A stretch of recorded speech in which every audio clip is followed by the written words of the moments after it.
Good morning. It's Friday, August 25th, about 6 a.m. Central Time. Look at the precious metals overnight. They're mixed here after yesterday's kind of muted response. Monday, Tuesday, and Wednesday, great days, especially for copper, silver, platinum. And then yesterday, I think that was the U.S. equity weakness had really thrown that wet blanket across the board on most of the markets. So you got gold down $2, 19.45. Silver's up 2 cents, 24.60 on CQG and a lot of different platforms. We did roll over. December is now the front month on the silver market.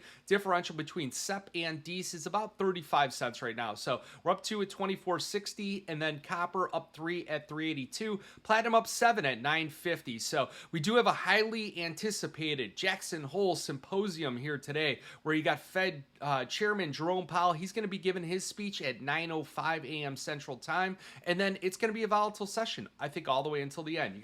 You got ECB's Christina Lagarde. She comes out at 2 p.m. Central Time. So, and with interest rates at a 22-year high, we're looking for any kind of response. So we should see some volatility here in the U.S. dollar. We should see volatility in interest rates. We should see volatility in the euro currency. Those are going to impact all the different markets that are out there. So a couple things that we're looking, with the U.S. equities, they really had this outside bearish reversal. They crushed all the call premium across the board. Didn't matter what you're in. It seemed like it got sucked out here. So will U.S. equity weakness, will that be supportive to the gold market? Will the U.S. equity weakness weigh in on interest rates, cause the Fed to pivot, cause gold to get its rally? So we'll have to see here. So if you look at gold right now, the current trend, I don't care what you got to say about it. Current trend, if you look at something like a turtle trading system, a MACD rollover system, a stochastics rising out of oversold territory, or major moving averages,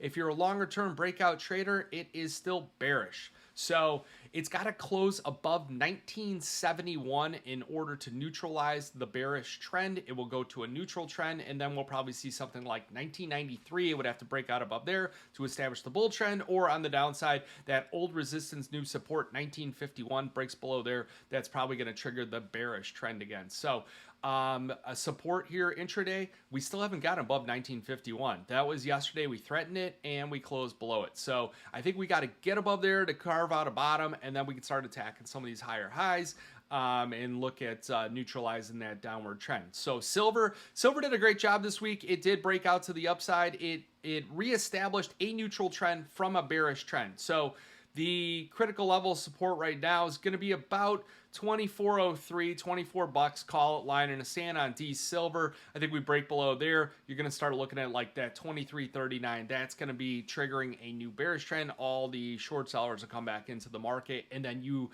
got to get above about 24.76 in order to break out to the upside, reestablish a bull trend on that market, start threatening 25, 26 and a half, things like that. So we'll start looking at some call options again. We'll look at any kind of material weakness below like 23 as a longer term core position on the silver contract. I'm also going to start looking at like March, July, things like that into 2024. So the outside markets are firmer after snapping back from that massive loss here yesterday. Bearish outside reversal on U.S. equities. Got crude oil up just about $1, trading at $80. You got dollar index right at 104. Grains are a little bit firmer here.